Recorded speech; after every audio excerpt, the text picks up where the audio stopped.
Corona virus पर दवाओं की डॉक्टरी सलाह पार्ट 2।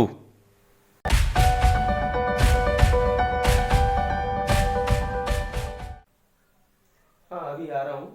कुछ लोग आए हुए हैं पूछने के लिए कोरोना के बारे में, उसके बाद फिर मैं आता हूँ। हेलो, मैं आ गया फिर से।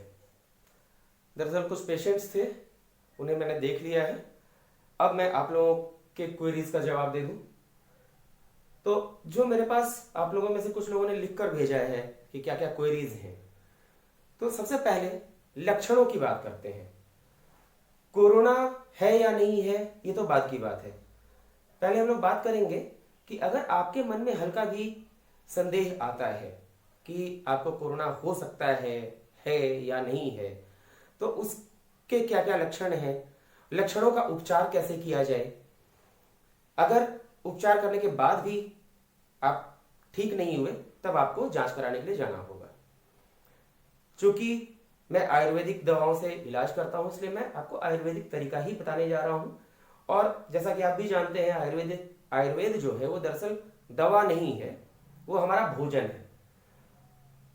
प्राचीन काल से, पुराने जमाने से लोग आयुर्वेद का उपयोग करते आए हैं।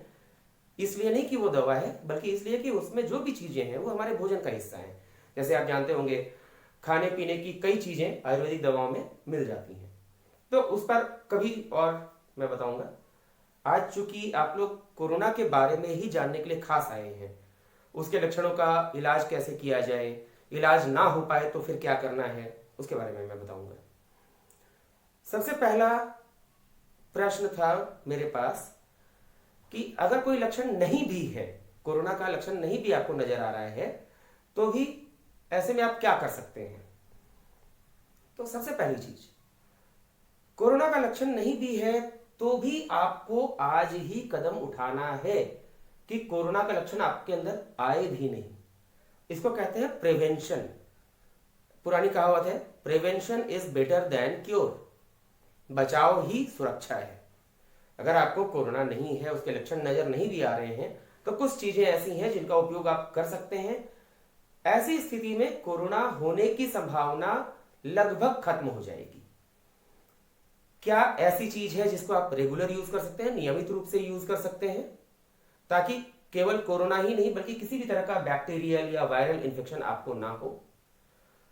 मैं आता हूं सबसे पहले कुछ आयुर्वेदिक कंपोजिशन के बारे में बताने के साथ शुरुआत करता हूं। कुछ कंपोजिशन यहां मेरे पास मैं लेकर आया हूं। देखिए, ये एक दवा है जिसका उपयोग बहुत पुराने समय से किया जा रहा है। जरूरी नहीं है कि ये इसी कंपनी की दवा हो तो काम करेगी, किसी भी कंपनी की दवा आप ले सकते हैं। इसका नाम है मृत्युंजय रस। मृत्युंजय रस, आप महामृत्युंजय जाप आपने सुना होगा, तो उसी तरीके से इसका नाम है मृत्युंजय रस। नाम से पता चलता है कि मृत्यु पर जीत दिलाता है। हालांकि यहां पर हम लोग उसकी बात नहीं कर रहे हैं। ये हमारे शरीर को गर्म रखता है। इसका काम है सर्दी जुकाम के लक्षणों को दूर करना और आपके शरीर की इम्यूनिटी, प्रतिरोधकता को बढ़ाना, जो कि कोरोना हो या किसी भी तरह का वायरस हो, बैक्टीरिया हो, उससे बचाने के लिए आपको लेना ही चाहिए। इम्यूनिटी बढ़ाना आपका मुख्य उद्देश्य होना चाहिए। तो आप किसी भी कंपनी का ले सकते हैं, कोई ठीक ठाक कंपनी हो, बहुत बड़े नाम पर जाने की जरूरत नहीं है, बहुत बड़े ब्रांड एम्बेसडर की कंपनी है, इस पर भी जाने की जरूरत नहीं है। कोई भी ऐसी कंपनी जिस पर आप भरोसा कर सके, मृत्युंजय रस, इसको जरूर लीजिए। इसमें छोटी छोटी गोलियां होती हैं लाल रंग की। कम से कम अभी के समय में सलाह दूंगा, कम से कम 4 गोली सुबह, 4 गोली शाम। अगर आप इसको गर्म पानी का साथ लें तो अच्छा है। आप चाहें तो तुलसी पत्ता, 4 गोली आपने इसका ले लिया, तुलसी पत्ता ले लिया और थोड़ा सा नमक ले लिया। नमक और तुलसी पत्ता के साथ अगर आप इसको चबा कर खाएंगे तो खाने में भी, चबाने में अच्छा लगेगा, आपकी इम्यूनिटी को बढ़ाने में यह काम करेगा। इसी के साथ एक दूसरी दवा है लक्ष्मी विलास रस। जैसे मां लक्ष्मी की कृपा सभी चाहते हैं, इसी तरीके से इस दवा का नाम है लक्ष्मी विलास रस। साथ में अंत में आप ध्यान दीजिए लिखा होता है नारदीय, किसी में पूरा लिखा होता है, किसी में खाली ना लिखा होता है, ना आगे डॉट, किसी में NARD लिखा रहता है, ये उसका शॉर्ट फॉर्म है। पूरा नाम है लक्ष्मी विलास रस नारदीय। इन दोनों का अगर आप उपयोग करते हैं नियमित रूप से, बहुत अधिक संभावना है कि आप किसी भी वायरस या बैक्टीरिया के इन्फेक्शन में नहीं पड़ेंगे। सर्दी जुकाम अगर किसी को बार बार होता है तो ये सर्दी जुकाम से भी बचाने का काम करता है। इसका नियमित रूप से सेवन शुरू कर दीजिए। ये आप लोगों की इम्यूनिटी को बढ़ाएगा, प्रतिरोधक क्षमता को बढ़ाएगा और बीमार होने से बचाएगा। अब हम आते हैं अगली दवा पर। कई लोगों की शिकायत होती है कि सर्दी जुकाम का भी लक्षण महसूस हो रहा है, साथ में बुखार आ रहा है। बुखार में भी ये दोनों दवाइयां काम करती हैं। आमतौर पे इन्हीं से बुखार भी उतर जाता है।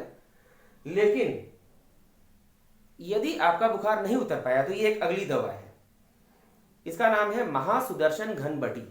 जी ये देखिए, ये महासुदर्शन घनबटी। मैं एक बार फिर कह रहा हूं, कंपनी पर जाने की जरूरत नहीं है। आप किसी भी अच्छी कंपनी का ले सकते हैं, इस कंपनी का भी ले सकते हैं, किसी भी अच्छी कंपनी का ले सकते हैं। ये ऐसा नहीं है कि केवल मेरे पास यहीं पर मिलेगा। जहां जहां आयुर्वेदिक दवाइयों की दुकान है, लगभग हर आयुर्वेदिक दवा की दुकान पर ये दवाएं मिलती हैं। ठीक है, तो महासुदर्शन घनबटी का मुख्य काम है बुखार को खत्म करना। शरीर में अगर टूटन हो रही है, शरीर में दर्द हो रहा है, मुंह का स्वाद बिगड़ गया है, तो उसको ठीक करने में बहुत अच्छा काम करता है। इसको भी ध्यान रखना है कि 4 गोली सुबह 4 गोली रात जरूर लीजिए। और खास बात यह है कि भोजन से पहले लेना है। सुबह तो आप उठते उठते ताजा पानी के साथ ले लीजिए। जरूरी नहीं है कि आप पानी गर्म करें और उसी से लें, आप साधारण ताजा पानी से भी ले सकते हैं। और चाहे तो हल्का गर्म पानी के साथ ले लें, यह आपकी इच्छा पर निर्भर करता है। इस समय महासुदर्शन घनबटी,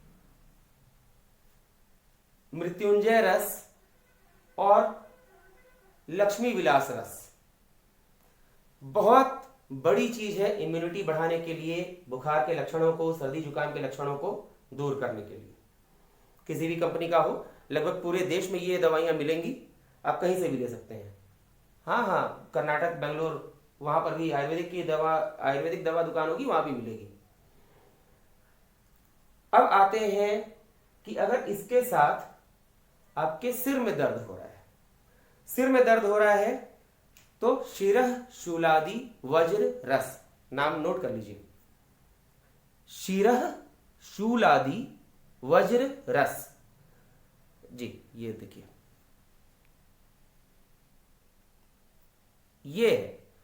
ये सिर के दर्द में बहुत अच्छा काम करता है। बुखार के कारण सिर में दर्द हो, या माइग्रेन के कारण सर में दर्द हो, या सर्दी जुकाम के कारण सर में दर्द हो, उसमें ये काफी अच्छा काम करता है। इसको भी आप रख सकते हैं। बल्कि इन चीजों को आप अपनी इम्यूनिटी बढ़ाने के लिए और आमतौर पे नियमित उपयोग के लिए, प्रिवेंटिव थेरेपी के रूप में उपयोग के लिए नियमित रूप से यूज कर सकते हैं। रेगुलर उपयोग इसका कर सकते हैं, कोई रोक नहीं है। ऐसा नहीं है कि अगर आप इसको डेली ले रहे हैं, हर दिन ले रहे हैं, तो आपको कोई नुकसान कर जाएगा, बीमार हो जाएंगे, ऐसा नहीं है। बीमार है तब तो लेना ही है, बीमार नहीं है और तब भी लेते रहते हैं तो आपकी इम्यूनिटी बढ़ती रहती है और आप जल्दी जल्दी बीमार पड़ने की परेशानी से निजात पा सकते हैं।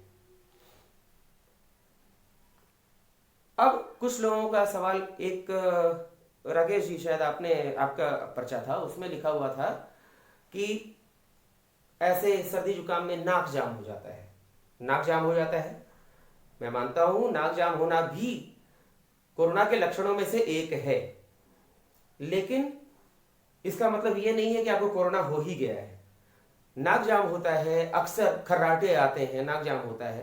तो ऐसी स्थिति में आप इन दवाओं के साथ साथ जो मैंने बताया उनका उपयोग तो करते रहिए, साथ में ये जो तेल है षडबिंदु तेल, ये षडबिंदु तेल देख लीजिए, आप भी देखिए, ये दोनों ही षटबिंदु तेल है, दोनों अलग अलग कंपनी का है। जरूरी नहीं है कि कोई एक ही कंपनी का हो, आप किसी भी अच्छी कंपनी का ले सकते हैं।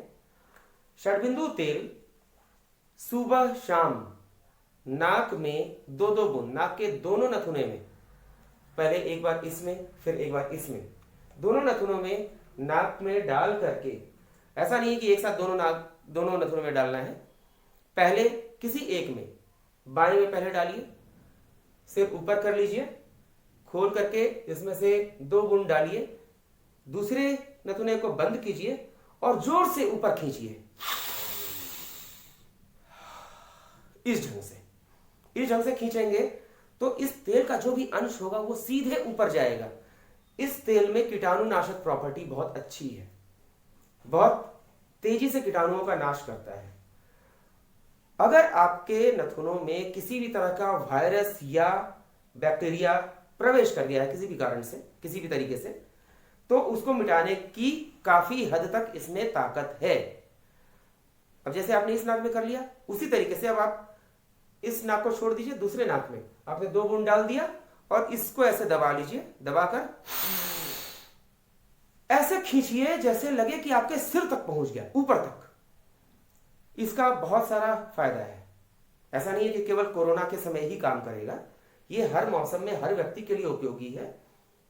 किसी का नाक जाम रहता है, किसी को बहुत अधिक खर्राटे आते हैं, सोते समय स्नोरिंग, खर्राटे आ रहे हैं, उसमें ये अच्छा काम करता है।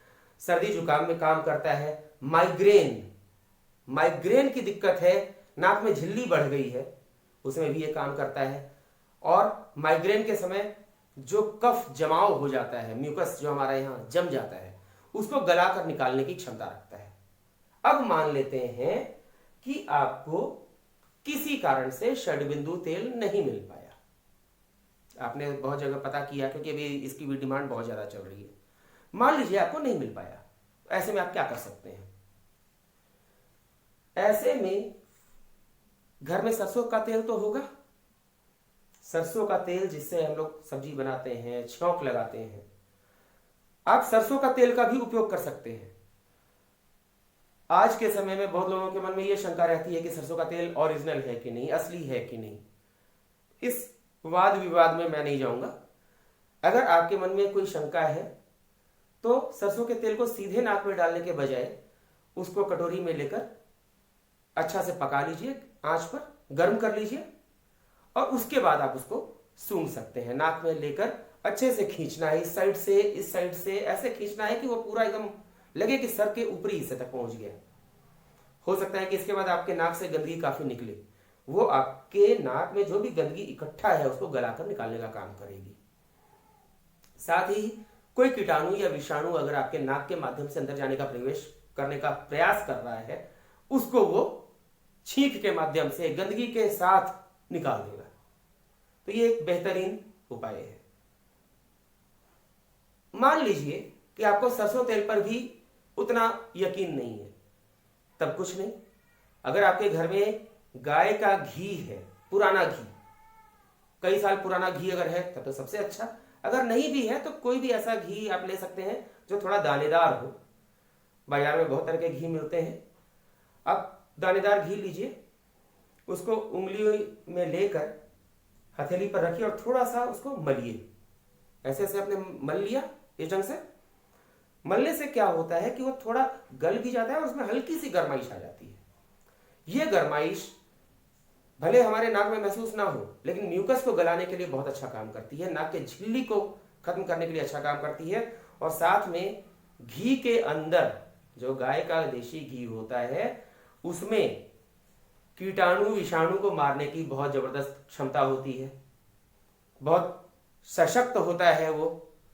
इसलिए आप गाय का घी खींच सकते हैं नाक में, इतना तो संभव है आप लोगों के लिए।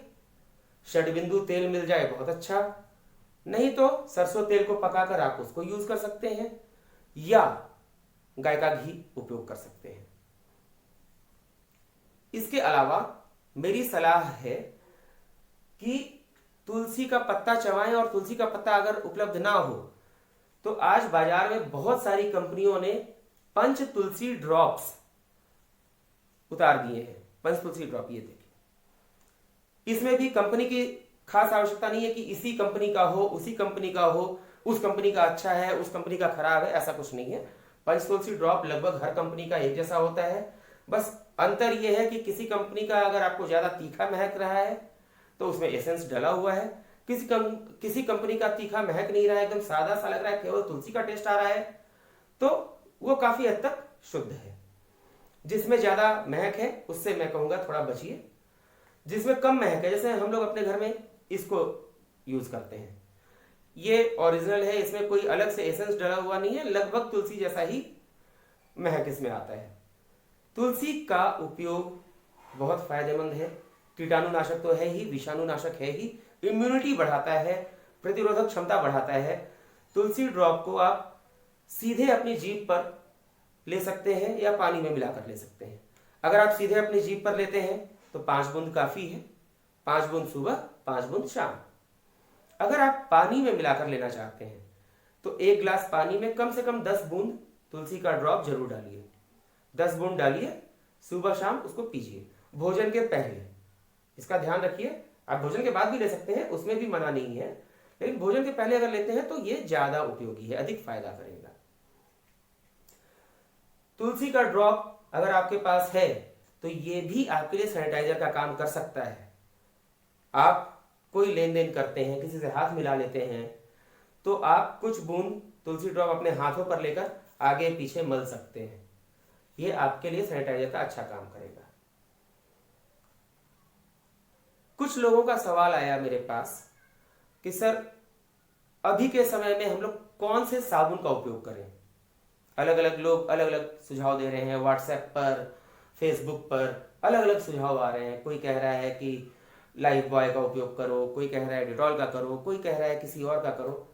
मैं किसी साबुन की बुराई नहीं कर रहा हूं।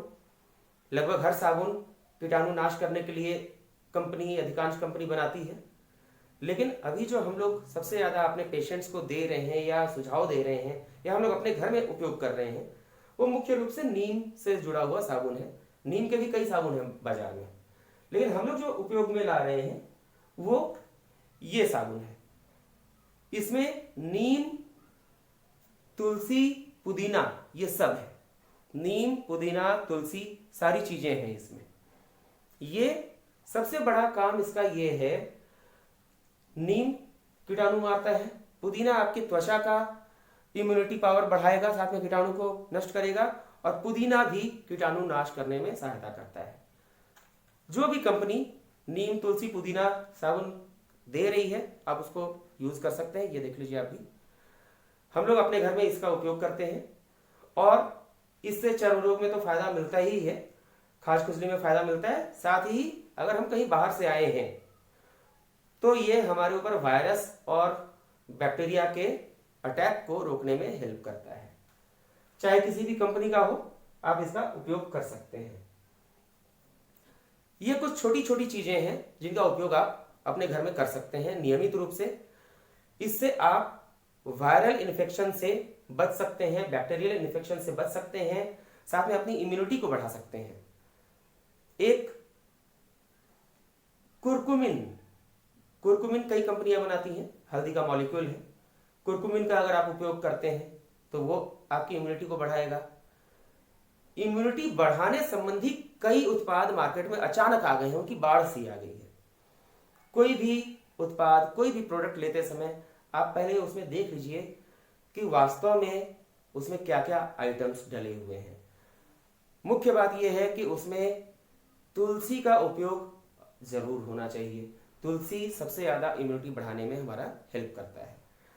तो इम्यूनिटी बढ़ाने की दवा लीजिए, साथ में कुरकुमिन जो वायरस और बैक्टीरिया को नष्ट करता है उसकी दवा लीजिए, कुरकुमिन किसी भी रूप में हो। और काली मिर्च और पिपली जिसका मॉलिक्यूल है पिपराइन, इम्यूनिटी तो बढ़ाता ही है, साथ में वायरस और बैक्टीरिया को नष्ट करने में हेल्प करता है, उसका उपयोग कीजिए। इसके अलावा सोंठ या अदरक, उसका मॉलिक्यूल होता है जिंजरनन उसका मॉलिक्यूल है, आप उसका उपयोग कर सकते हैं। ठीक है, आप इन सब का उपयोग करके बड़े आराम से अपनी इम्यूनिटी बढ़ाने में अपनी खुद की सहायता कर सकते हैं और कोरोना से बचने के लिए एक कदम बढ़ा सकते हैं। फिर भी इन दवाओं के उपयोग से भी अगर आपको लगता है कि राहत नहीं मिल रही है तो इंतजार मत कीजिए, तुरंत जाइए और सरकारी अस्पताल में अपनी जांच कराइए। आप सरकारी हेल्पलाइन नंबर का भी उपयोग कर सकते हैं, उस पर आपको जानकारी मिल जाएगी। एक बार फिर बता दे रहा हूं, 1075 1075 ये सरकार ने हेल्पलाइन जारी किया है। आप उस पर कोरोना से संबंधित जानकारी ले सकते हैं। मुझे उम्मीद है कि इतनी जानकारी मिलने के बाद आप खुद तो सजग हो ही जाएंगे, जागरूक हो ही गए होंगे और अपने दोस्तों को, अपने परिजनों को इस बारे में बताएंगे और लोगों को कहेंगे कि कोरोना से डरो मत, कोरोना से लड़ो।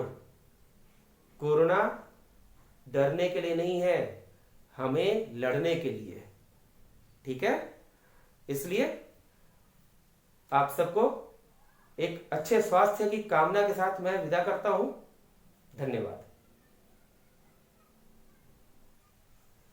स्वास्थ्य संबंधी और भी वीडियोस पाने के लिए हमारे चैनल विशेष आयुर्वेद को सब्सक्राइब करें। साथ ही हमारे वीडियोस को लाइक और शेयर भी करते रहें। अगर आप स्वास्थ्य से जुड़ा कोई प्रश्न पूछना चाहते हैं तो हमें ईमेल करें और हम अपने अगले वीडियो में आपके प्रश्न का उत्तर देंगे। धन्यवाद।